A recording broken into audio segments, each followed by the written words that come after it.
बेजी खवाहूँ तोलना, कापी बेजी पियाहूँ तोलना। हाँ कह दे न गाझन कर इनकार, हाँ कह दे न जी झन कर इनकार। जान हाजिर है तोर बे भाटो तोर बहनीला, बिहा दे न गा मोर बे भाटो तोर बहनीला, बिहा दे न जी मोर बे।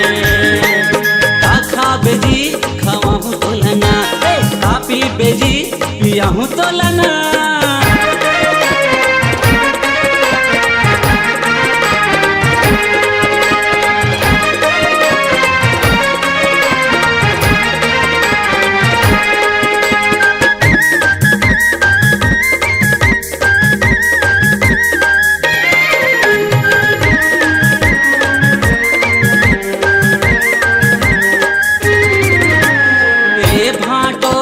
बहनी हमोला जबुल देखो पसंद है ना,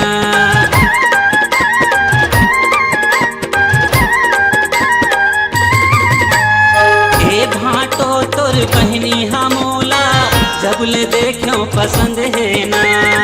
नखरा वाली ये मोरे समधिन के फिर बन सहीर पुरंग है ना।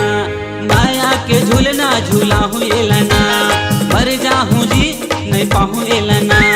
माया के झूलना झूला हूँ एलना, मर जाहूँ जी नहीं पाहूँ एलना।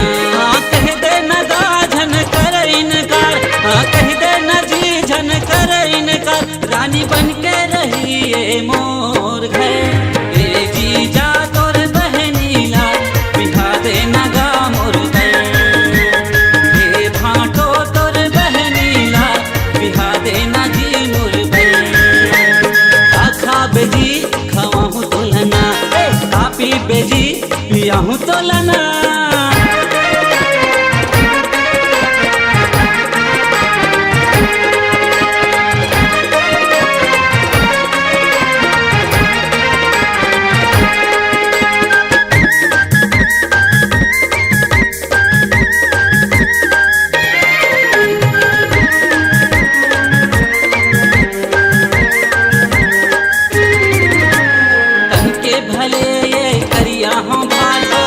दिल के फिर दिल वाला होना,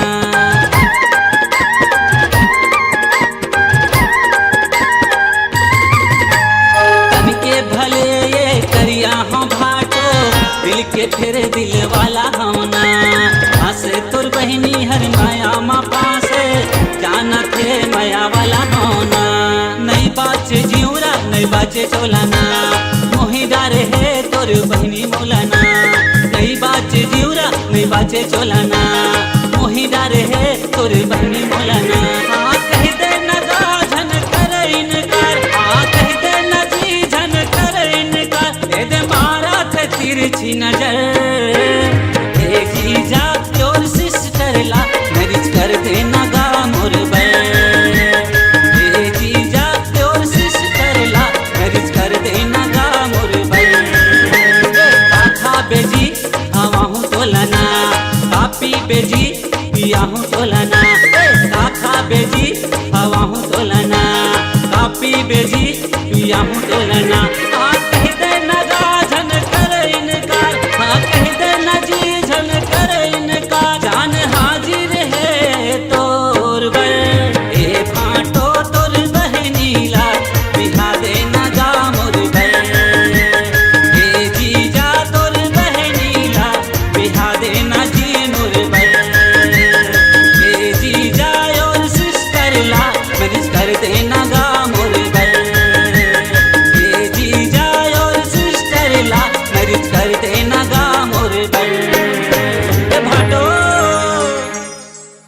अपनी आवाज को दीजिए एक नया मुकाम। डिजिटल रिकॉर्डिंग की दुनिया का जाना पहचाना नाम स्वरांजलि, जहां गूंजती हैं ध्वनियां अपनी माटी की सौंधी सुगंध के साथ। छत्तीसगढ़ी संगीत के विविध रंग जो पहुंचाते हैं पूरे प्रदेश में डिजिटल रिकॉर्डिंग के संग। स्वरांजलि स्टूडियो, नेमीचंद गली नंबर 2, गंजपारा, रायपुर।